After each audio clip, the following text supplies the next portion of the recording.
God said, I'll have a home on earth. This is my rest forever. So originally God's plan.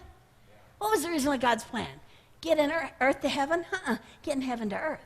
That was originally God's plan.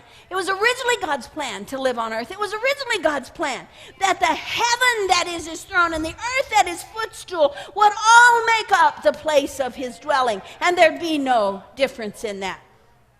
So here comes Adam.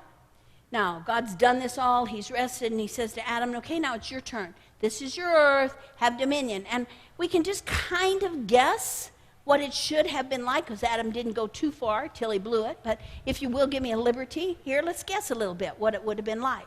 It would have been like Adam would have fellowshiped with God, and the light that was inside of God would have gotten inside of Adam. I mean, how do you get light turned on? Usually you have an instructor, right? Or we could say the eternal truth locked up in God in his eternal realm would have dawned or come alive inside of Adam. He would have been illuminated.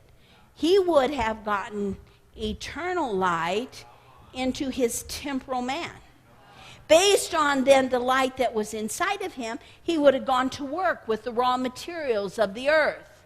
Build something, build a house, build a business, whatever you're going to build. Take the raw materials, do something with them. But what would he have built them out of? The revelation of the eternal realm, the light of the eternal realm. So that then when he created, it would have matched the pattern, and God would have come along and go, wow, son, what do we say to our sons? You listened, you followed the instructions, you did it right. You became tutored in the light of Father's wisdom, and you can create and recreate and duplicate Father's wisdom. Yay, son. Yay, daughter. Isn't that what we do? That's what God would have done. Wow, kid, look what you did. You built heaven into the earth. You built a replica of the unseen realm with the temporal stuff. Can you imagine? God would have looked. This matches that. One and the same light, same glory, same pattern. I can live here. That's what God would have said, and Adam would have increased the manifestation and the understanding of what that unseen realm was like. The more he would have got it, the more he would have released the potential locked up in the earth. And God would have said, wow, heaven is full potential released. Glory is full potential manifested. And you're releasing the potential of the earth. And it's just like the potential locked up there. And I love it, Adam. Let me keep living with you. So it was Adam's turn to build replicas of heaven in the earth. And it would have gone from Adam to his kids, to his grandkids, until people would have covered the earth, making replicas of heaven in the earth so that the glory of God could have covered the earth as the waters covered the sea. Anybody ever heard that before? That was God's plan. Dwell in heaven, dwell in earth. But in the midst of this enters the serpent, who suggests to him that maybe the temporal has more illumination than the unseen realm.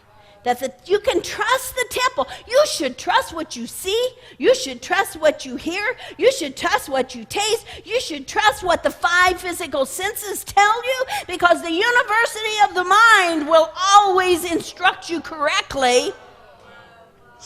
But the main source of illumination here in that unseen realm, here in that light of God's glory, is all truth, all justice, all understanding, all revelation. That's where it's found. So a shift occurred. So then God, he speaks as to how things ought to be, and that's found in Hebrews 11. So flip on over there, and let's just talk about this wonderful passage just a second. Hebrews 11 says, now by faith, faith is the substance of things hoped for, the evidence of things not seen. Let's just break that down. Faith is evidence. Faith is substance. Faith gives tangibility. Faith gives product. Faith gives a witness. A witness to what? What you can't see, what you hope for. Well, where does that come from? What you can't see and what you hope for. Where is the reality of the unseen. It's back here. What does faith do? Faith says, I form my belief system, I form my understanding, I form my doctrine, I form my revelation, I form my illumination here in the presence of God, in the presence of life, in the presence of truth. I get the light turned on inside of me, and then I come out and I evidence. I put substance. I put tangibility. I put temporal manifestation to an unseen reality. Where did that ever happen? That's exactly how God created. From the unseen to the seen to make heaven manifest in the earth.